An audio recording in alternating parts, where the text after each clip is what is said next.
Assalamualaikum warahmatullahi wabarakatuh. Selamat pagi anak-anak. Bagaimana kabarnya? Alhamdulillah. Nah, Ibu berharap kalian senantiasa diberi kesehatan oleh Allah Subhanahu wa Ta'ala agar senantiasa dapat mengikuti pembelajaran pada pagi hari ini. Nah, sebelum mengawali kegiatan, alangkah baiknya kita terlebih dahulu berdoa kepada Allah agar senantiasa diberikan kesehatan, kelancaran, dan keberkahan dalam menimba ilmu. Nah, berdoa dimulai. Bismillahirrahmanirrahim. Rabbi zidni ilman warzuqni fahman. Amin. Oke, selanjutnya Ibu ingatkan terlebih dahulu agar kalian bisa absen. Nah, apabila sudah absen, kalian bisa menyimak kembali video ini.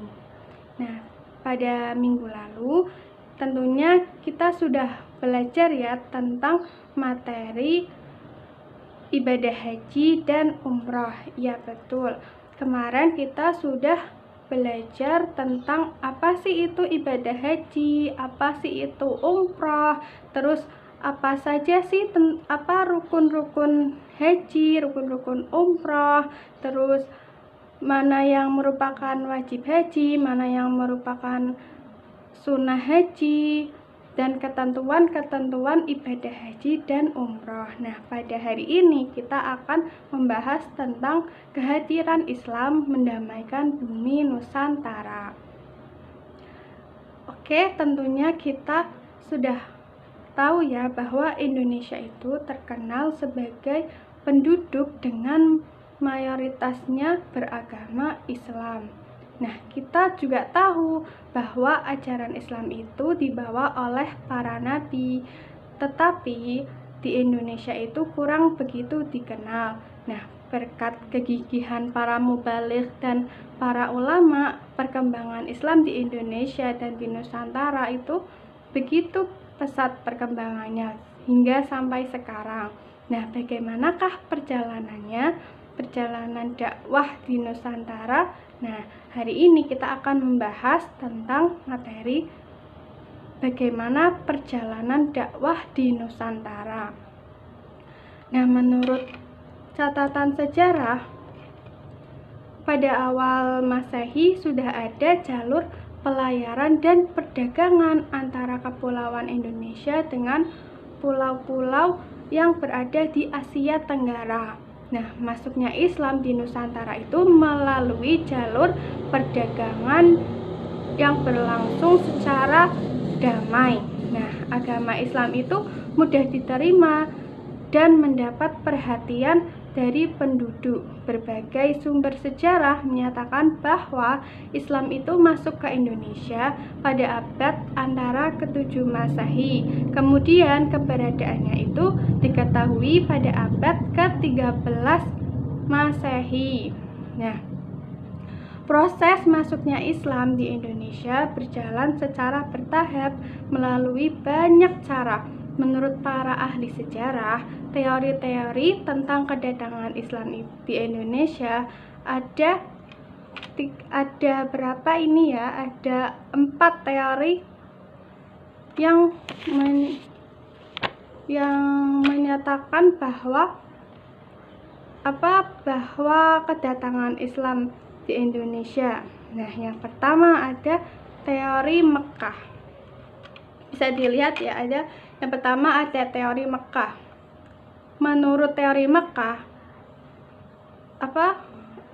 Islam itu berasal langsung dari Mekah atau Arab. Nah, terjadi pada abad ke-7 Masehi. Menurut teori ini, nah, para pedagang dan dari Timur Tengah itu memiliki misi dagang, antara mereka berdagang dan sambil berdakwah mendakwahkan ajaran Islam.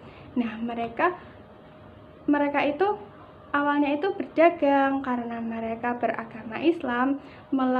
Secara perlahan mereka juga mengajarkan ajaran Islam kepada para pembelinya. Nah, dakwah yang terjadi itu secara damai, anak-anak. Tidak ada perperangan ataupun ekspedisi, itu tidak ada. Nah, yang digunakan oleh para mubaligh ini yaitu melalui jalur perdagangan antara Indonesia Arab yang berlangsung jauh sebelum Nabi Masehi. Nah, yang kedua ada teori Gujarat. Menurut teori ini, Islam datang pada abad ke-7 Hijriah atau pada abad ke-13 Masehi. Nah, menurut teori ini, orang-orang Arab yang bermadzhab Syafi'i telah bermukim di Gujarat dan Malabar sejak pada abad ke-7 Masehi. Nah, orang-orang Gujarat itu lebih awal membuka hubungan dengan masyarakat Indonesia dibanding dengan pedagang Arab. Nah, menurut teori ini, Islam itu masuk melalui teori Gujarat karena mereka beranggapan orang-orang Gujarat telah terlebih dahulu bermukim di Indonesia. Nah, yang kedua ada teori Persia. Menurut teori ini, sebagai buktinya bahwa kedatangan Islam di Indonesia itu berasal dari Persia, mereka beranggapan bahwa tradisi yang ada di Persia itu ada yang di Indonesia itu sama, seperti tradisi 10 Muharram atau Asyura. Nah, itu makanya mereka beranggapan bahwa Islam masuk ke Indonesia itu melalui teori Persia, atau mereka beranggapan bahwa Islam masuk ke Indonesia itu dari Persia karena mereka menyamakan tradisi yang ada di sana dengan tradisi yang ada di Indonesia. Kemudian yang keempat, teori Cina. Nah, menurut teori ini, ajaran Islam itu telah sampai di Cina pada abad ke-7 Masehi. Sebagai pembuktiannya bahwa raja Islam pertama di Jawa, yakni Raden Patah dari Bintoro Demak, merupakan keturunan dari Cina. Terus bukti lainnya itu yaitu bukti lainnya itu ialah masjid-masjid tua yang bernilai arsitektur Cina, atau ukiran-ukirannya dari masjid itu seperti ukiran kaligrafi itu loh. Nah, maka teori Cina ini beranggapan bahwa Islam di Indonesia itu berasal dari Cina. Nah, semua teori-teori di atas juga mempunyai masing-masing itu mempunyai kelebihan dan kekurangan.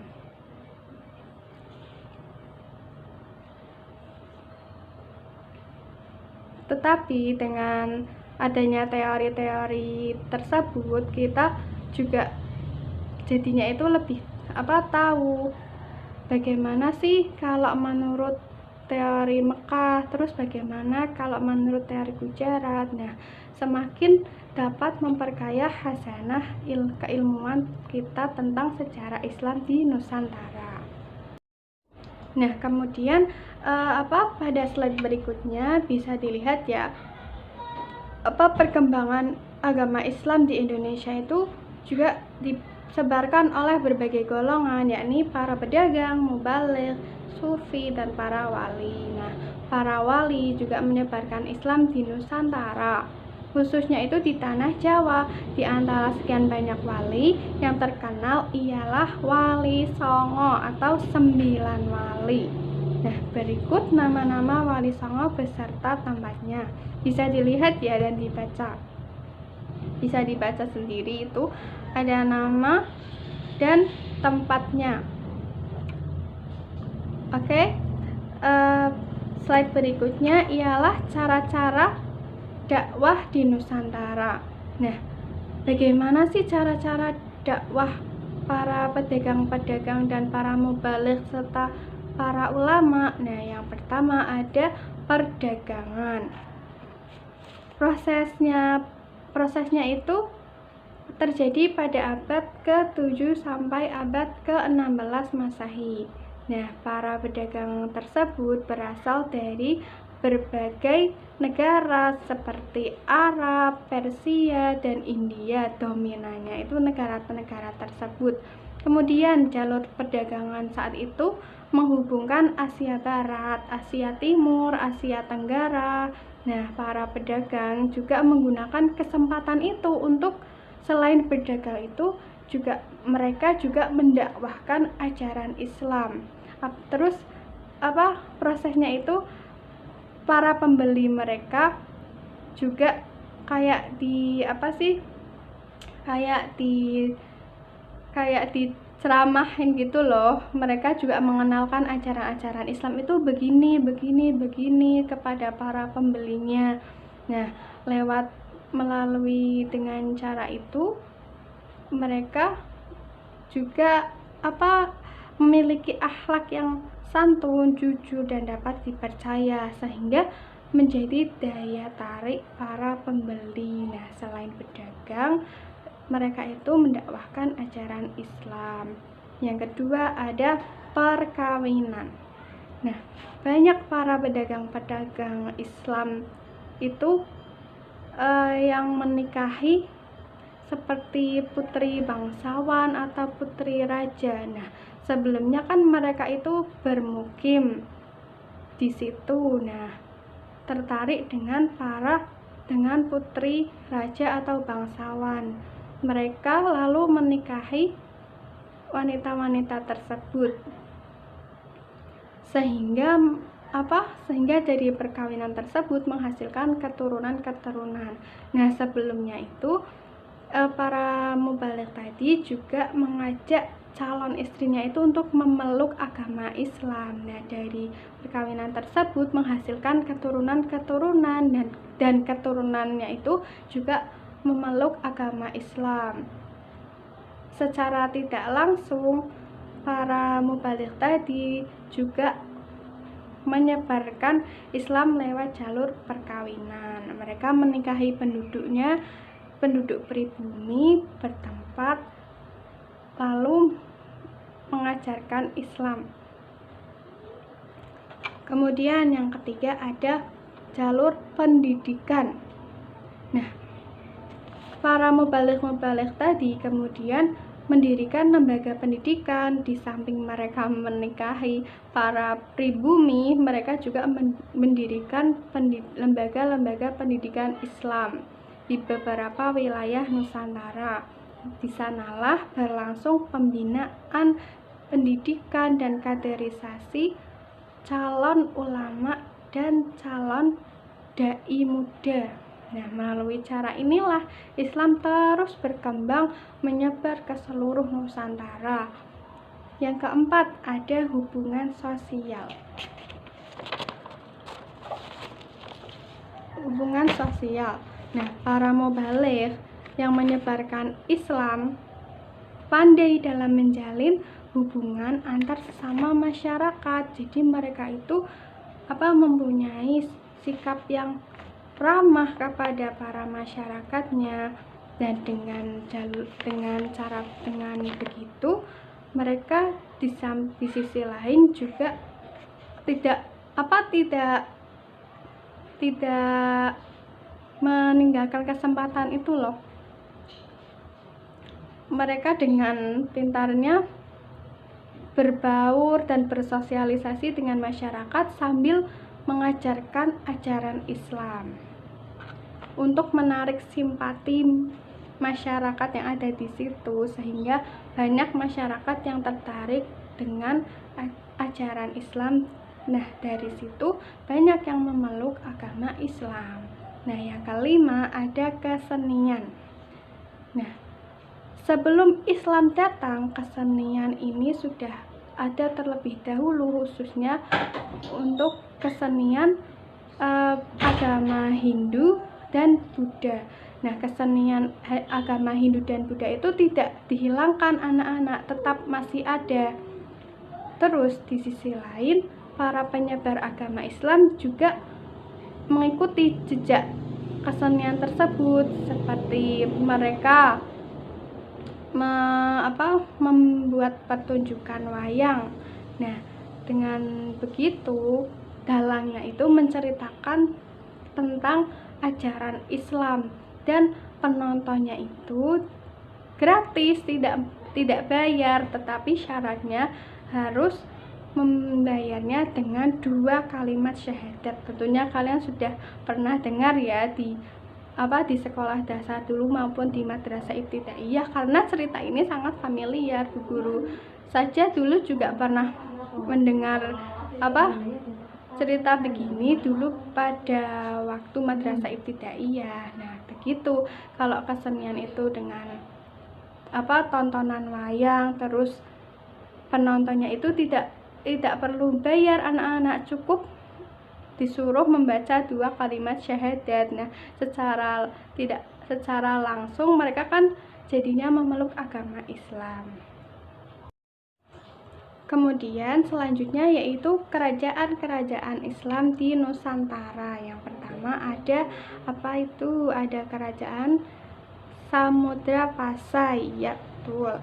Nah, bisa dilihat ya gambarannya itu seperti itu. Nah, kerajaan ini merupakan kerajaan pertama di Indonesia, terletak di pesisir timur Laut Aceh atau Aceh Utara. Nah, adanya kerajaan ini diperkirakan pada awal atau pertengahan abad ke-13 Masehi.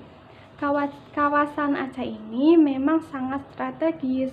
Kenapa bisa begitu? Karena keberadaannya itu berada di pintu Selat Malaka, di mana merupakan tempat pertemuan para pedagang Islam dari berbagai daerah Nusantara, dan Islam di Aceh itu sangatlah kuat. Oleh karena itu pengaruh Islam sangat kuat di Aceh. Salah satu buktinya ialah nisan kubur milik Raja Sultan Malik As-Saleh, yakni Raja pertama Samudra Pasai. Nah, buktinya itu karena di kerajaan tersebut terdapat nisan, dan nisan itu identik dengan Muslim. Jadi ini merupakan bukti yang kuat jika agama Islam itu ada di kerajaan Samudra Pasai. Nah, kemudian yang kedua yaitu kerajaan Aceh. Nah, ini terletak di daerah Kabupaten Aceh Besar. Pendiri kerajaan Aceh ialah Sultan Ali Mughayat Shah. Sultan Ali meluaskan wilayah kekuasaannya itu ke daerah Pidi dengan bekerja sama dengan Portugis. Dengan begitu, Aceh itu melebarkan kekuasaannya ke Sumatera Timur. Nah, jadi semakin banyak daerah-daerah kekuasaannya, dan semakin banyak pula para pemeluk agama Islam. Kemudian ada Kerajaan Demak. Kerajaan Demak terletak di Kabupaten Demak. Nah, kerajaan ini merupakan kerajaan pertama yang ada di Jawa dan didirikan oleh Raden Patah pada tahun 1478 Masehi, yang merupakan anak dari Prabu Kertabumi. Nah, Prabu Kertabumi ini merupakan pemimpin dari kerajaan Majapahit, dan Majapahit sudah mengalami kekalahan, dan pusatnya itu jadi bergeser ke kerajaan Demak. Nah, sejak itu Demak berkembang menjadi besar dan dapat menguasai jalur perdagangan di Nusantara. Kemudian ada Kerajaan Pajang. Nah, ini Kerajaan Pajang itu masih ada sangkut pautnya dengan Kerajaan Demak. Kerajaan Pajang merupakan penerus dari Kerajaan Demak dan merupakan kerajaan Islam pertama di daerah pedalaman Pulau Jawa. Kerajaan ini terletak di pedalaman Pulau Jawa ya anak-anak ya. Kalau Demak itu kan tidak terlalu ke pedalaman. Nah, kalau kerajaan Pajang ini harus ke pedalaman baru menemukan kerajaan ini. Nah, pendirinya ialah Joko Tingkir yang bergelar Sultan Hadiwijaya. Kedudukannya itu disahkan oleh Sunan Giri. Nah, Sultan Hadiwijaya mengangkat anak dari Ki Ageng Pamanahan yang bernama Sutawijaya. Kalau orang Jawa itu bilangnya Sutawijoyo. Nah, kemudian Sutawijaya ini diangkat menjadi Bupati Mataram. Tidak puas menjadi Bupati Mataram, Sutawijaya menyalonkan diri menjadi raja dan ingin menjadi raja, kemudian menguasai seluruh Jawa. Nah, dari situ ia mulai memperkuat sistem pertahanan Mataram. Dan peperangan pun terjadi dengan mengirim pasukan ke Mataram, tetapi prajurit Pajang ini mengalami kekalahan. Nah, kemudian yang kelima ialah Kerajaan Mataram Islam. Kerajaan Mataram Islam ini berdiri pada tahun 1586 dan raja pertamanya ialah Sultan Agung Hanyakrokusuma yang merupakan seorang militer, organisator yang berhasil, kemudian ahli politik, kemudian ahli sastra, kemudian ahli filsafat, dan sangat mementingkan urusan agama. Nah, pada masa Sultan Agung ini banyak prestasi besar yang dicapai, antara lain memperluas daerah kekuasaannya yang meliputi Jawa sampai Madura, kecuali Banten dan Batavia. Kalau Banten dan Batavia itu sudah tidak masuk Jawa Madura ya. Kemudian Palembang, Jambi, dan Banjarmasin. Kemudian mengatur dan mengawasi wilayahnya yang luas. Kemudian melakukan kegiatan ekonomi yang bercorak agraris dan maritim, karena Indonesia ini kan sangat terkenal dengan kemaritimannya dan agrarisnya. Dan Mataram merupakan pengekspor beras terbesar pada masa itu. Kemudian melakukan mobilisasi militer secara besar-besaran sehingga mampu menundukkan daerah-daerah sepanjang pantai utara Jawa dan mampu menyerang Belanda di Batavia. Kemudian mengubah perhitungan tahun Jawa Hindu atau Saka dengan tahun Islam atau Hijriyah. Nah, kemudian yang keenam yaitu ini anak-anak, yang keenam ialah Kerajaan Banjar. Kerajaan Banjar merupakan kerajaan pertama di Kalimantan. Nah, tadi kalau Kerajaan Demak itu kerajaan Islam pertama di Jawa, kalau Kerajaan Banjar itu kerajaan Islam pertama di Kalimantan, dengan sultannya yaitu Sultan Suryansyah sebagai sultan pertama. Seiring berjalannya waktu, Kerajaan Banjar ini makin berkembang dan bertambah luas wilayahnya yang meliputi Banjarmasin, Martapura, Tanah Laut, Margasari, dan masih banyak lagi. Nah, Kerajaan Banjar ini hampir menguasai seluruh pulau Kalimantan. Kemudian yang ketujuh ada Kerajaan Goa Talo. Nah, Kerajaan Goa Talo ini kerajaan apa sih, Bu Guru? Nah, kerajaan ini terdapat 9 komunitas yang dikenal dengan nama Bate Salapang atau 9 bendera, yang kemudian menjadi pusat kerajaan Goa. Nah, kemudian semua komunitas ini bergabung dan sepakat membentuk kerajaan. Kerajaan Goa ialah salah satu kerajaan besar dan paling sukses yang terdapat di daerah Sulawesi Selatan. Di Sulawesi Selatan pada awal abad ke-16 Masehi terdapat banyak kerajaan yang bercorak Hindu, tetapi yang paling terkenal ialah Goa Talo, Bone, Wajo, dan Sopeng. Nah, Islamnya Raja Goa segera diikuti oleh rakyatnya. Kerajaan Goa dan Talo akhirnya dapat menguasai kerajaan-kerajaan lainnya. Nah, tadi kan sudah disebutkan ya bahwa di Goa itu masih banyak yang mengikuti agama Hindu. Nah, dari kemudian itu sultannya kerajaan Goa memeluk agama Islam. Dengan keislamannya tadi banyak masyarakat yang mengikutinya, sehingga secara tidak langsung rajanya itu memproklamirkan ajaran Islam. Kemudian yang ke-8 ada Kerajaan Ternate. Nah, Kerajaan Ternate ini tentunya sudah sangat familiar ya di telinga kalian. Nah, Kerajaan Ternate berdiri pada abad ke-13, yang ibu kotanya itu terletak di Sampalu atau Pulau Ternate. Menurut catatan orang Portugis nih, raja di Maluku yang mula-mula memeluk agama Islam adalah Raja Ternate, yakni Gapi Baguna atau yang biasa disebut Sultan Marhum.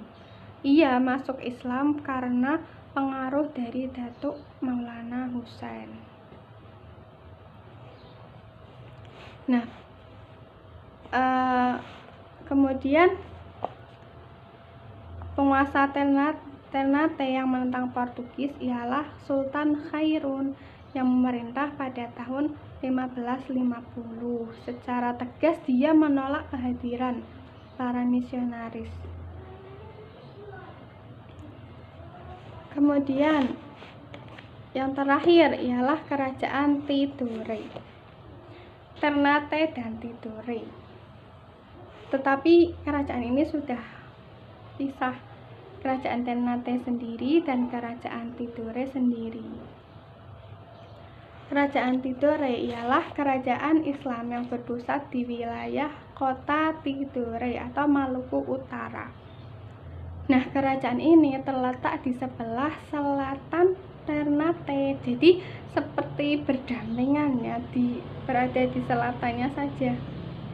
Nah, menurut istilah raja-raja Ternate dan Tidore, Raja Tidore yang pertama ialah Syahadati atau alias Muhammad Naqal yang naik tahta sekitar tahun 1081 Masehi.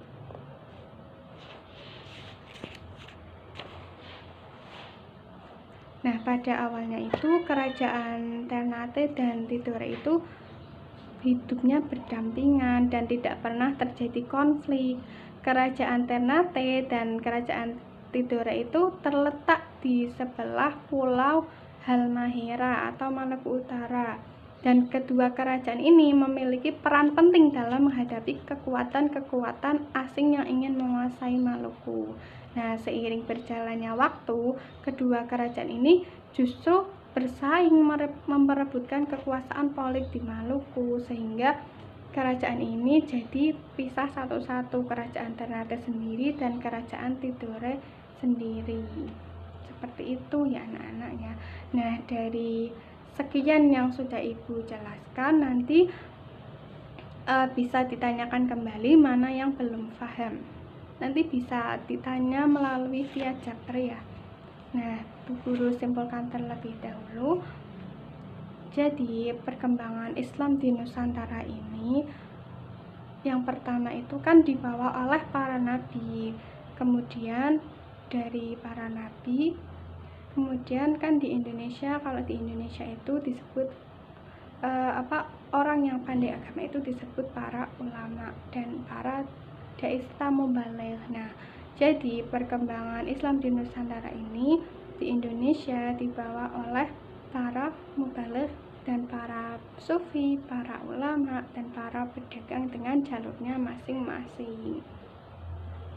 Kemudian tadi juga sudah terdapat kerajaan-kerajaan Islam di Nusantara ya. Nah, sebelum menutup pelajaran, nanti kalian kalau masih bingung bisa ditanyakan kembali ke Ibu. Nah, sekian yang bisa Ibu berikan.